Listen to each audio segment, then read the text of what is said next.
नमस्कार। शब्दों की दुनिया भी कमाल की है ना? एक छोटा सा हिस्सा और पूरा मतलब ही पलट जाता है। आज हम एक ऐसे ही मजेदार हिस्से की बात करेंगे जो शब्दों को एक नया और अक्सर बिल्कुल उल्टा मतलब दे देता है। अच्छा, ये 3 शब्द देखिए। Antivirus, anti hero, antidote. सुनने में तो बिल्कुल अलग अलग लगते हैं, नहीं? एक टेक्नोलॉजी से, दूसरा कहानियों से और तीसरा दवाइयों से। पर इन सब में एक चीज कॉमन है। क्या हो सकती है वो? तो चलिए पर्दा उठाते हैं इस राज से।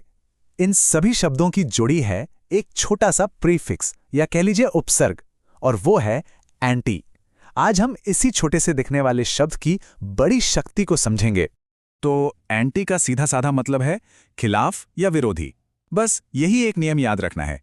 ये छोटा सा शब्द जब किसी भी शब्द के आगे लग जाता है ना, तो बस ये उसके खिलाफ काम करने वाली चीज बन जाता है। आइए देखते हैं कि ये असल में कैसे काम करता है। शुरुआत करते हैं उस जगह से जहां ये शब्द हमारी जिंदगी बचाता है, मतलब स्वास्थ्य और दवाइयों की दुनिया। यहां एंटी एक गार्ड की तरह काम करता है, जो हमें बीमारियों से बचाने में मदद करता है। ये देखिए, बैक्टीरियल यानी बैक्टीरिया से जुड़ा हुआ, और इसके आगे एंटी लगा दिया तो बन गया एंटीबैक्टीरियल, मतलब जो बैक्टीरिया के खिलाफ लड़े। बिल्कुल वैसे ही एंटीसेप्टिक इन्फेक्शन के खिलाफ लड़ता है और एंटी फंगल फंगस के। देखा कितना सिंपल है। अच्छा, और भी हैं, जैसे एंटीडोट। ये क्या करता है? ये जहर के असर के खिलाफ काम करता है। हमारे शरीर में होती हैं एंटीबॉडीज, जो बीमारियों के खिलाफ लड़ती हैं। और हाँ, एंटी एजिंग क्रीम्स के बारे में तो सबने सुना ही होगा, जो बढ़ती उम्र के असर के खिलाफ काम करने का दावा करती हैं। तो हेल्थ की बात तो हो गई। अब जरा गियर बदलते हैं और चलते हैं टेक्नोलॉजी की दुनिया में। देखते हैं कि यहाँ एंटी हमारे डिजिटल और फिजिकल वर्ल्ड को कैसे सेफ रखता है। अरे, ये शब्द तो हम सब रोज ही सुनते और इस्तेमाल करते। हमारे कंप्यूटर या फोन में जो वायरस या मैलवेयर आता है, उससे कौन बचाता है? एंटीवायरस या एंटी मैलवेयर सॉफ्टवेयर। ये इन खतरों के खिलाफ एक शील्ड, एक ढाल की तरह काम करते हैं।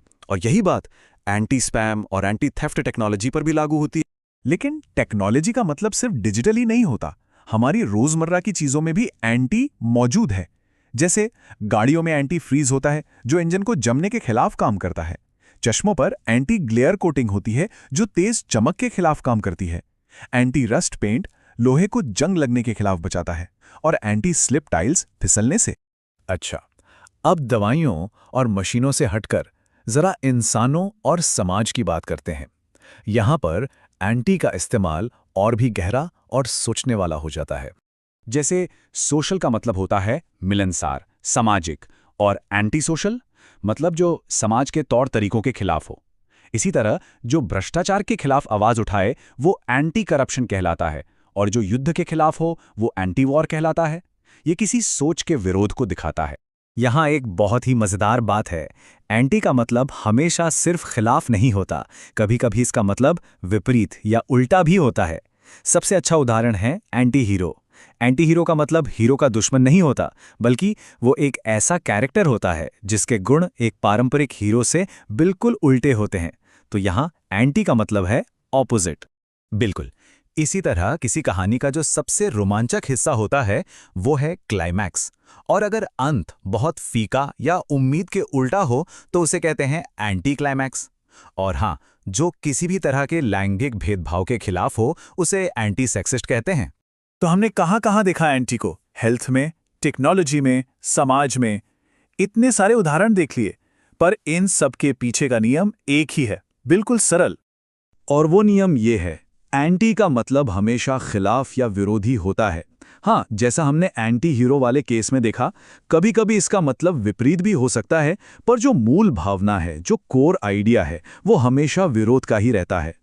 तो सोचिए, दवाइयों से लेकर सॉफ्टवेयर तक और सामाजिक आंदोलनों से लेकर कहानियों के किरदारों तक, सिर्फ एक छोटा सा उपसर्ग एंटी हमें किसी भी चीज के विरोध को या उसके खिलाफ खड़े होने की भावना को बस एक शब्द में कहने की ताकत देता है। कमाल है ना? तो अब जब ये सीधा सा नियम पता चल गया है, जरा सोचिए आज की दुनिया में किस चीज के खिलाफ एक नए एंटी शब्द की सबसे ज्यादा जरूरत है ना? सोचने वाली बात।